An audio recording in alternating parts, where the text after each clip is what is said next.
pessoal, dando continuidade aqui ao nosso bate-papo sobre esses direitos e deveres individuais e coletivos, aparece pra gente o parágrafo 2º do artigo 5º, né? E ele traz a seguinte recomendação: os direitos e garantias expressos nesta Constituição não excluem outros decorrentes do regime e dos princípios por ela adotados, ou dos tratados internacionais em que a República Federativa do Brasil seja parte.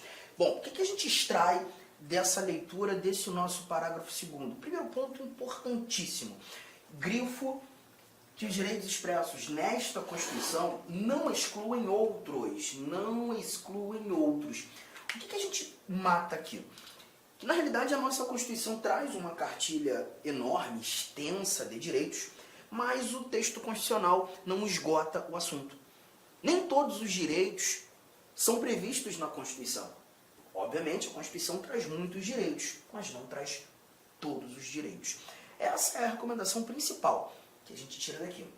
E nessa linha de raciocínio, concluímos que essa lista de direitos apresentada na nossa Constituição é uma lista exemplificativa.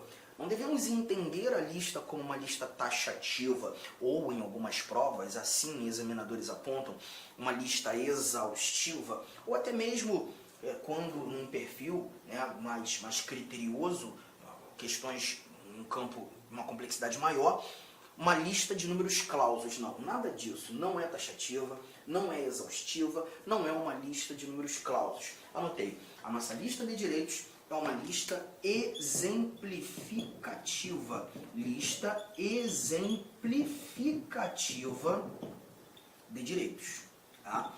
E a ideia de ser uma lista exemplificativa é aqui, ó, não taxativa, não, deixa eu colocar aqui melhor, não taxativa, não exaustiva, nada disso.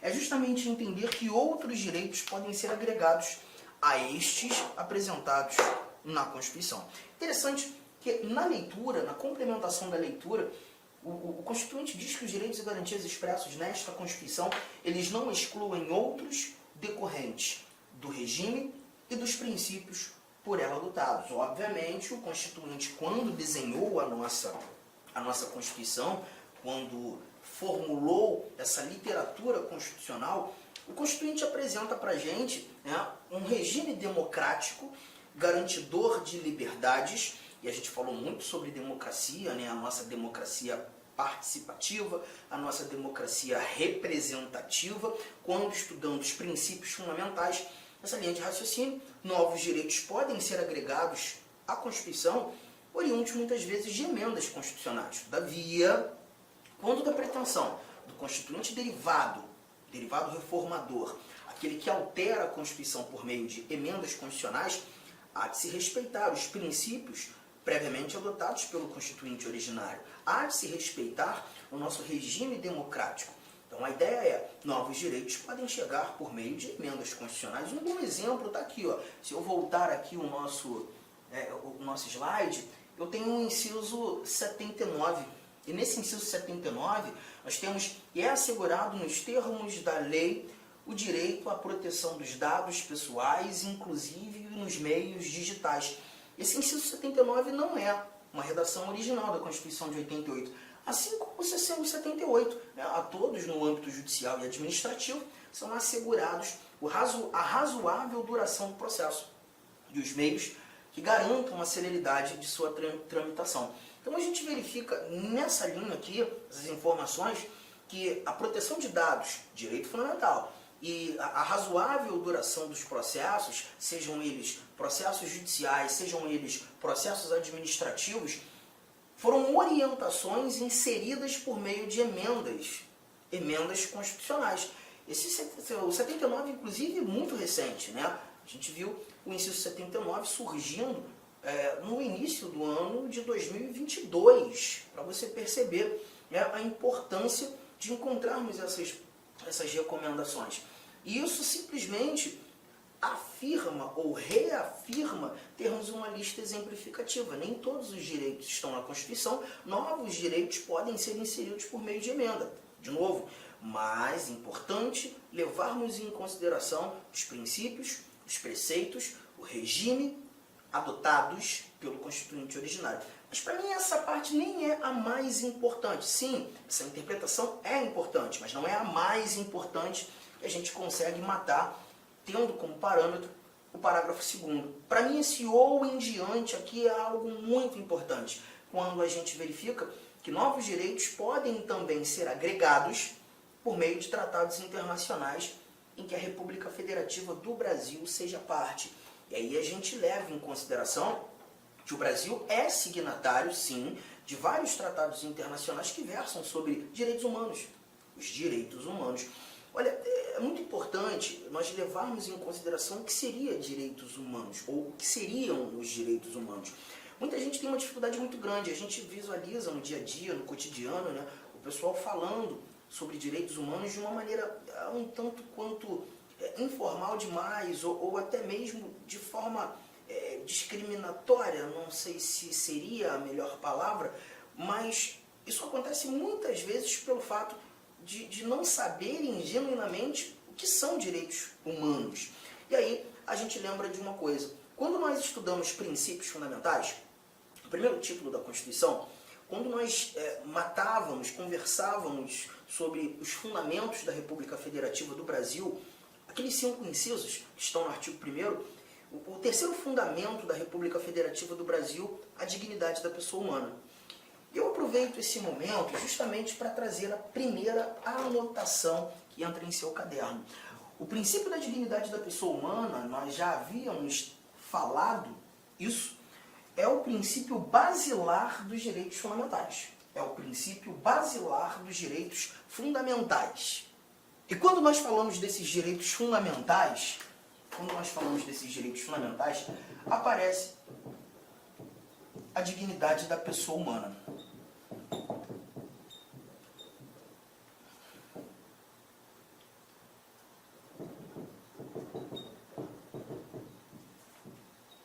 Bom, vamos lá, vamos entender isso aqui, tá? Direitos fundamentais são desdobramentos do princípio da dignidade da pessoa humana. Só que eu também preciso te mostrar, te dizer que os direitos humanos também se apresentam como desdobramentos do mesmo princípio da dignidade da pessoa humana. Então, preste bastante atenção. Vou ter que trazer um exemplo, né, de um ato internacional muito importante nessa conjugação. Por exemplo, quando nós falamos... Oi, alô? Ah, então beleza. Tá, show de bola. Obrigado, irmão. Valeu.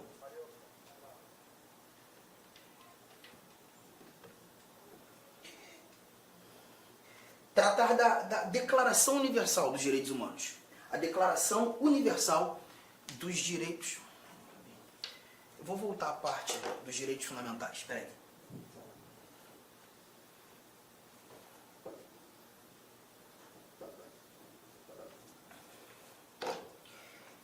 E tendo como parâmetro os direitos fundamentais, fazendo esse link, a dignidade da pessoa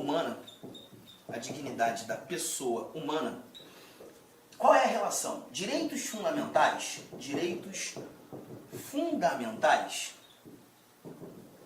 são desdobramentos desse princípio.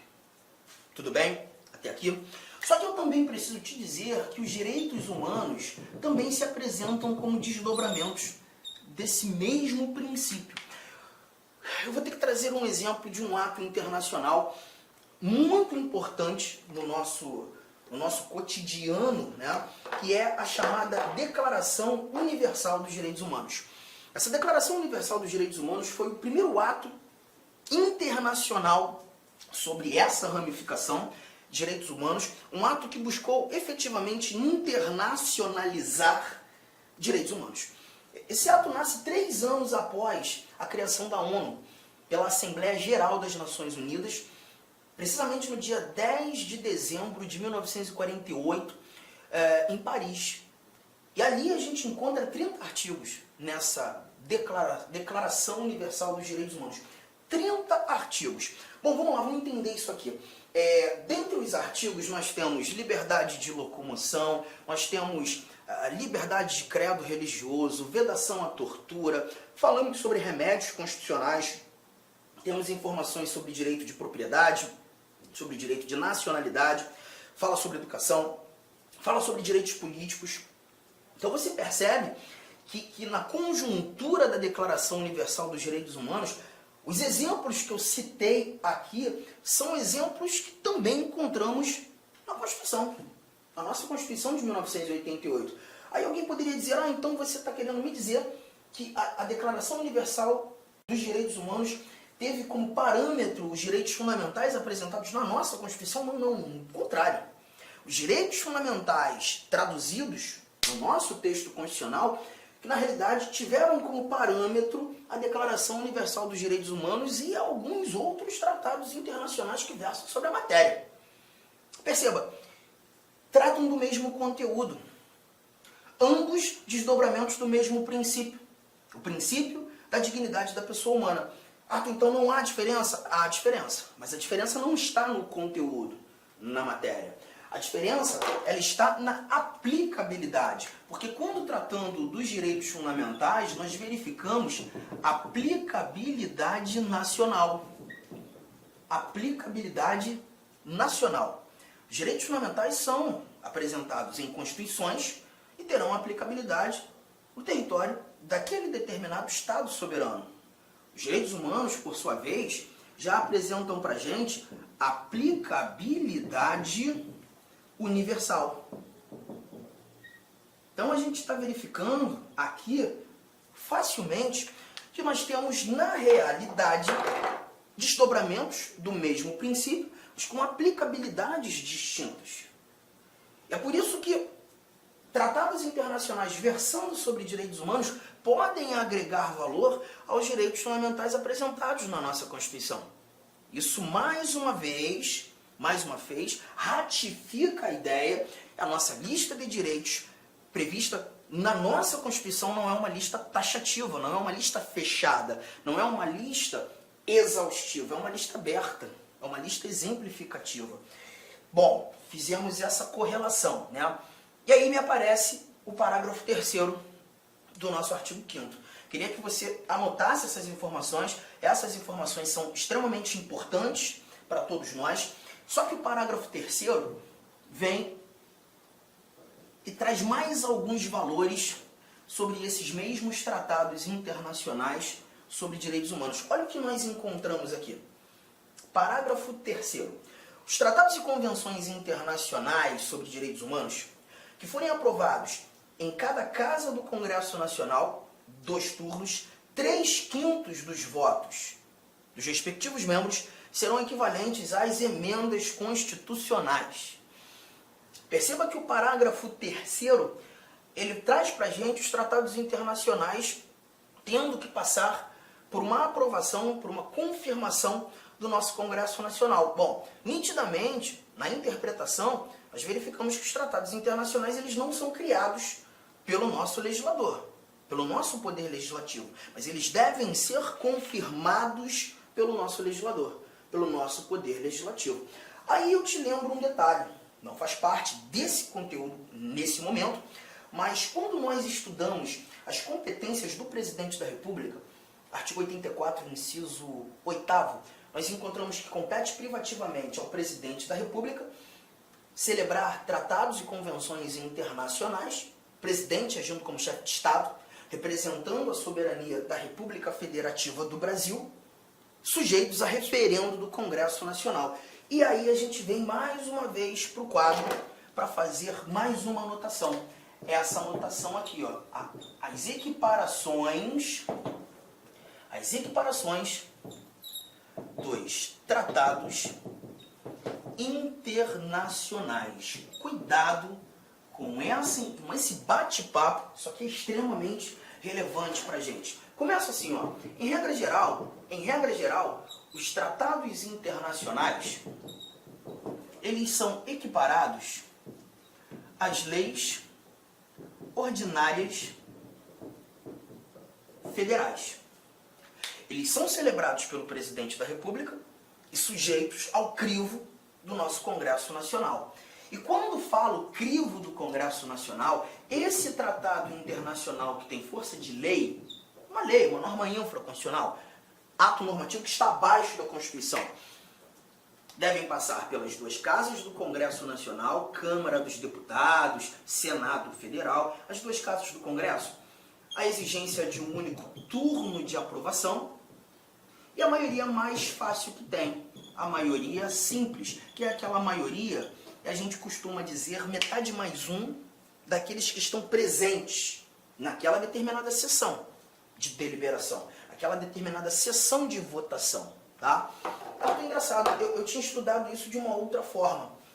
Eu tinha estudado isso aqui, duas casas, dois turnos, 3/5. Não é isso? Calma, por enquanto, ainda não. Porque a gente está tratando dos tratados internacionais que têm força de lei. Esse tratado internacional, ou essa equiparação, é a equiparação regra, tá? Quando a gente vai lá para o parágrafo 3º do artigo 5º, aquele que a gente acabou de ler, nós verificaremos um outro tratado, que são os tratados internacionais que versam sobre direitos humanos. Aí o cuidado que você tem que ter. Esses tratados, esses aqui, acabam tendo força de emenda constitucional. Acabam tendo força de emenda constitucional. E aí sim, se você busca dar força de emenda, se esse tratado vai ter força de norma constitucional, não de uma lei qualquer, se esse tratado vai estar lá junto aos dispositivos da Constituição e não abaixo da Constituição, aí o processo de aprovação ele é diferente. A exigência, sim, passar pelas duas casas do Congresso. Olá, meus amigos. Inicialmente eu quero pedir licença para vocês, pois interrompi a sua aula.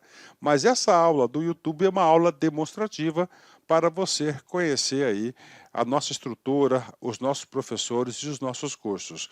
Eu sou o professor Lac, especialista em concursos públicos. Somente em 2022 eu fui aprovado em 7 concursos públicos e a minha meta é buscar 10 aprovações por ano. Eu acho que eu consigo este ano cumprir a minha meta de aprovação. E eu estou aqui para ajudar vocês. Nós aqui da Lá Concurso estamos fazendo a melhor campanha, a campanha de melhor qualidade, mais competitiva para o concurso da Secretaria Municipal de Saúde de Cuiabá. E nós temos aí vários cursos, vou apresentar para vocês rapidamente. Nós temos aqui a opção online, todos os conhecimentos básicos, item a item, sem nenhum item fora do edital, para fechar o edital.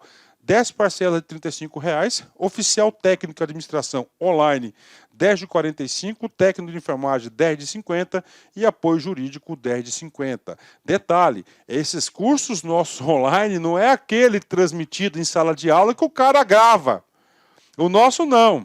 O nosso é gravação em estúdio com excelente qualidade de áudio, de imagem e de iluminação, claro, também de edição.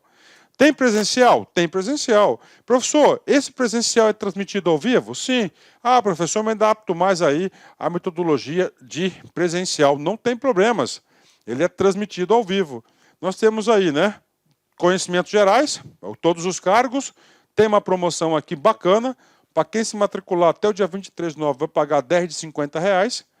Quem se matricular depois do dia 23, 10 de 75, e a turma presencial Conhecimentos Básicos, iniciando dia 4 de outubro. Tem técnico de enfermagem? Sim, temos técnico de enfermagem também. Mesma coisa, tem a promoção aí, dia 23/9, paga 10 de 70, após o dia 23/9, paga 10 de 120, e o início da turma começa no dia 4/10, né? E claro, a nossa luva de ouro aí, tá certo? O nosso produto master aqui, que é a turma VIP. Essa turma VIP tem todo um diferencial, onde eu, professor Lac, coloco toda a minha experiência e dedicação. Só de conhecimentos específicos são 15 aulas minhas. Essa turma aqui é para, cara, o cara que cumprir, o cara que assistir esse curso, participar, cara, eu tenho muita confiança e muita certeza que ele vai sair muito bem e ele vai ter todas as condições de ser aprovado. Beleza, pessoal? Então, isso aqui é uma chamadazinha aí. Tem aqui embaixo, tem um link para você falar diretamente com o nosso atendente. Qualquer coisa, você vai no nosso Instagram. Quem responde o direct do Instagram sou eu, faço isso pessoalmente. porque é um canal de comunicação que eu abri, que eu exerço diretamente com os nossos alunos. Valeu, meus amigos! Então venham estudar conosco.